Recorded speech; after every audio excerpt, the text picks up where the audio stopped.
Assamese medium চেনেললৈ সকলোকে স্বাগতম জনাইছোঁ। আজি আমি মানুহৰ চকু বাৰে বৰণীয়া পৃথিৱী এই চেপ্টাৰখনৰ বিষয়ে আলোচনা কৰিব ওলাইছোঁ।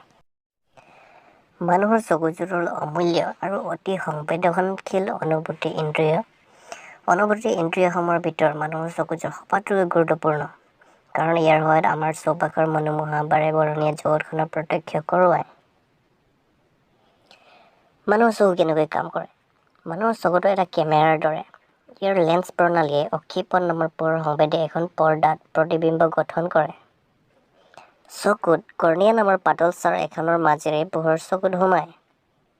চকুৰ স্ফটিকীয় লেন্সে কেৱল বেলেগ বেলেগ দূৰত্বত অৱস্থিত বস্তুৰ পৰা অহা পোহৰ অক্ষিপটত নিৱিষ্ট কৰিবলৈ প্ৰয়োজন হোৱা ফ'কাছ দৈৰ্ঘ্যৰ সূক্ষ্ম সমযোজন কৰে। কৰ্ণিয়াৰ পিছফালে চকুৰ পতা থাকে। চকুৰ পতা হ'ল এখন ক'লা পেশীবহুল পৰ্দা যি চকুৰ মণিৰ আকাৰ নিয়ন্ত্ৰণ কৰে। চকুৰ মণিৰ কাম হ'ল চকুত সোমোৱা পোহৰৰ পৰিমাণ নিয়মীয়া আৰু নিয়ন্ত্ৰণ কৰা। চকুৰ লেন্সে অক্ষিপট বা ৰেটিনাত খড আৰু ওলোটা প্ৰতিবিম্ব গঠন কৰে। অক্ষিপট হৈছে অসংখ্য পোহৰ সংবেদী কোষযুক্ত কোমল ছাল এখন। এই ছালত পোহৰ সংবেদী কোষবোৰত পোহৰ পৰিলে এইবিলাক সক্ৰিয় হৈ উঠে আৰু বৈদ্যুতিক সংকেত উৎপন্ন কৰে। নেত্ৰস্নায়ুৰ জৰিয়তে এই বৈদ্যুতিক সংকেতবোৰ মগজুলৈ প্ৰেৰণ হয়। মগজুৱে এই সংকেতবোৰৰ তাৎপৰ্য উদ্ধাৰ কৰে আৰু শেষত তথ্য বিশ্লেষণৰ দ্বাৰা সঠিক ৰূপত দৃষ্টিৰ অনুভূতি যোগায়। উপযোজন ক্ষমতা মানে কি? চকুৰ লেন্সৰ ফ'কাছ দৈৰ্ঘ্য পৰিৱৰ্তন কৰিব পৰা সামৰ্থ্যকে উপযোজন ক্ষমতা বুলি কোৱা হয়। এই ফ'কাছ দৈৰ্ঘ্য কেনেকৈ পৰিৱৰ্তন হয়? আচলতে চকুৰ লেন্সখন কিছুমান জেলি সদৃশ পদাৰ্থৰে গঠিত হয়। ইয়াৰ বক্ৰতা কিছু পৰিমাণে চিলিয়া পেশীয়ে নিয়ন্ত্ৰণ কৰে। চকুৰ লেন্সৰ বক্ৰতাৰ পৰিৱৰ্তনে ইয়াৰ ফ'কাছ দৈৰ্ঘ্যৰ পৰিৱৰ্তন ঘটায়। পেশীবোৰৰ শিথিল অৱস্থাত লেন্সখন ক্ষীণ হয়। এনে অৱস্থাত ইয়াৰ ফ'কাছ দৈৰ্ঘ্য বাঢ়ে। ই আমাক দূৰৰ বস্তু দেখাত তেতিয়া সহায় কৰে। যেতিয়া ওচৰৰ বস্তুবোৰ চোৱা হয় তেতিয়া চিলিয়াৰী পেশীৰ সংকোচন ঘটে। ইয়াৰ ফলত চকুৰ লেন্সৰ বক্ৰতা কমে। তেতিয়া চকুৰ লেন্সখন শকত হয়। ফলত চকুৰ লেন্সৰ ফ'কাছ দৈৰ্ঘ্য বাঢ়ে। ই আমাক ওচৰৰ বস্তু স্পষ্টকৈ দেখাত সহায় কৰে। কিন্তু চকুৰ লেন্সৰ ফ'কাছ দৈৰ্ঘ্য এটা ন্যূনতম মানলৈ কমাব নোৱাৰে। বস্তু এটা অনায়াসে আৰু স্পষ্টকৈ দেখা পাবলৈ প্ৰায় 25 চেণ্টিমিটাৰ দূৰত্ব ৰাখিব লাগে। চকুৰ পৰা যি ন্যূনতম দূৰত্বত বস্তু এটা স্পষ্টকৈ আৰু কৃচ্ছসাধন নকৰাকৈ দেখা পোৱা যায় তাক স্পষ্ট দৃষ্টিৰ ন্যূনতম দূৰত্ব বুলি কোৱা হয়। ইয়াক চকুৰ নিকট বিন্দু বুলি কোৱা হয়। প্ৰাপ্তবয়স্ক যুৱক-যুৱতীৰ সুস্থ চকুৰ বাবে এই নিকট বিন্দুৰ চকুৰ দূৰত্ব প্ৰায় 25 চেণ্টিমিটাৰ। চকুৰ স্পষ্টকৈ দেখা আটাইতকৈ দূৰবিন্দুটোকে দূৰবিন্দু বুলি কোৱা হয়। সুস্থ চকুৰ বাবে দূৰবিন্দু অসীমত থাকে। অৰ্থাৎ সুস্থ চকুৱে চকুৰ 25 চেণ্টিমিটাৰ দূৰৰ পৰা অসীমলৈকে বস্তুবোৰ স্পষ্টকৈ দেখা পায়। দৃষ্টিৰ বাবে আমাক এটাৰ পৰিৱৰ্তে দুটা চকুৰ প্ৰয়োজন কিয়? এটা চকুৰে আমি পৃথিৱীখন চেপেটা আৰু দ্বিমাত্ৰিক ৰূপত দেখোঁ। অৰ্থাৎ যে আমাৰ দূৰত থকা কোনো এটা বস্তু কিমান দূৰত বা কিমান গভীৰত আছে সেই কথা আমি উপলব্ধি কৰিব নোৱাৰোঁ।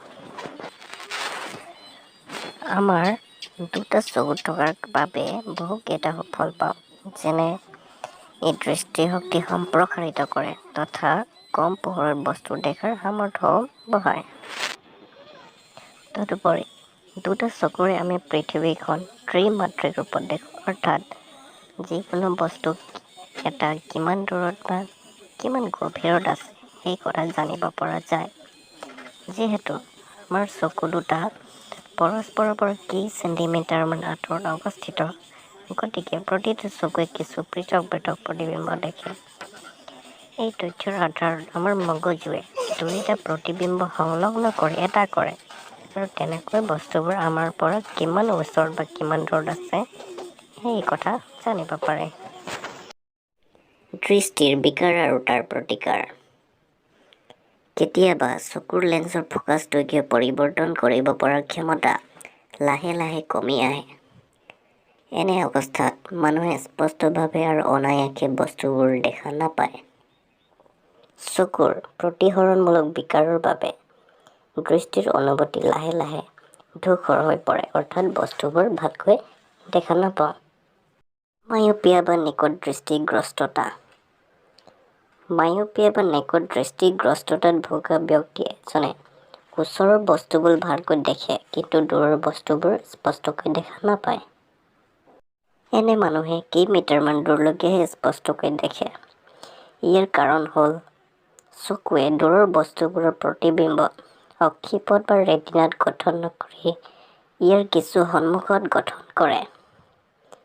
এই বিকাৰৰ কিছুমান কাৰণসমূহ হৈছে চকুৰ লেন্সৰ অত্যাধিক বক্ৰতা বা অক্ষিগোলকৰ দীঘল অৱস্থা।